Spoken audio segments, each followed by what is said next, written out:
ゲームとして面白いかどうかというよりも、動画として見て過ごそうかどうかっていうところが目的なんですよ。あ、この広告のゲーム面白そうってやって入ってきて、実際プレイしてみると全然違うゲームだったっていう時には、みんな結構やめちゃうと思うんですよね。皆様こんにちは、スクールの加藤です。今回は SNS とかでよく見るゲームの広告についてお話ししたいと思います。広告で見るとめっちゃ面白そうなんだけれども、実際に広告をタップしてダウンロードしてみると内容全然違うやんみたいな、こういう広告ってスマホを持っている人だったら絶対見たことあると思うんですけど、昔だとピンを抜いたりするパズルゲームですね、見たことありますよね。こういうゲームの広告って実際のゲームとは全然違ってて、広告で見たゲームの部分って本当に少しだけだったりしますよね。なんでこの広告って成り立ってるんだろうって思いませんか？今回はこれについて解説します。こういう広告が出ている理由っていくつかありまして、まずはですね、広告主がめちゃくちゃお金を持っているというケースですね。広告を出すとお金がかかるんですけれども、こういう広告ってたくさん出ていますから、当然たくさんお金がかかっているんですね。で、お金を持っている企業がなんかこういう広告って儲かるんでしょ、ユーザーさんにいっぱいクリックされる広告を出すと儲かるって聞いたんでやってみたいということで始めていたりします。でも広告の健全性から言うと私はダメだと思うんですけれども、売り上げにはなりますしということで進めていたりします。したがって、広告としてたくさん出てきたりするんですね。2つ目の理由としましては、実は広告としてはめちゃくちゃ良くて、すごくクリックされてダウンロードされるっていうのがあるんですよね。こういう広告ってユーザーの興味を引くことに特化していますので、なんかついつい見ちゃうじゃないですか。ずっと見てしまって、そこですぐ例えばダウンロードしないとしても、何回も何回も見ているとやっぱり気になってしまうんですよね。ただ見せることに特化していますので、じゃあそのゲームを実際に作ってみて面白いかどうかっていうのはまた別だったりするんですよ。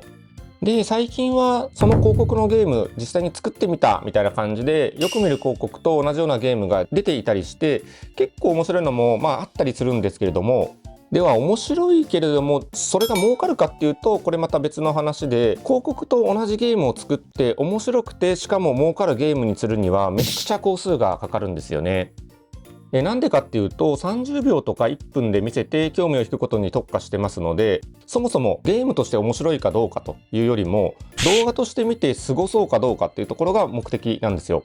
なので広告としてよくできたものということで、ユーザーからクリックされたりはするので、こういう広告をたくさん出すということなんですね。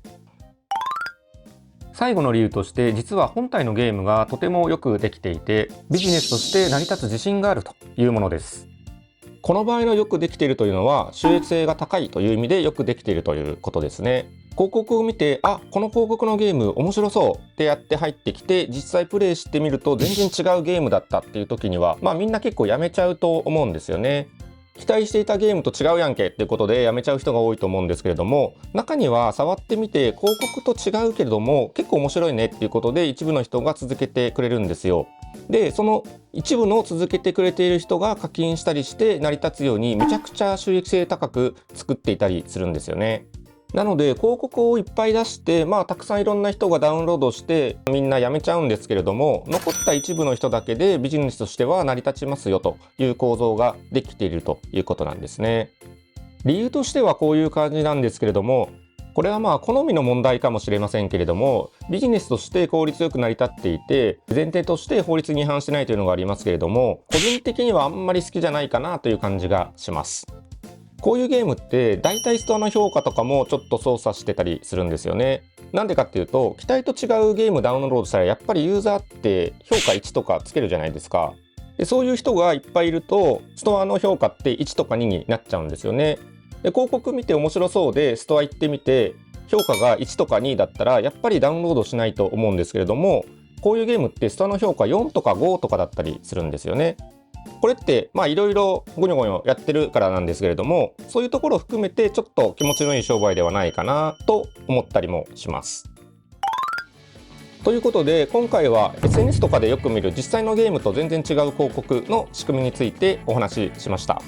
このチャンネルではゲームに関するいろいろな情報を皆様に分かりやすくお届けしてまいります。よろしければ高評価とチャンネルのフォローをよろしくお願いいたします。最後までご覧いただきましてありがとうございました。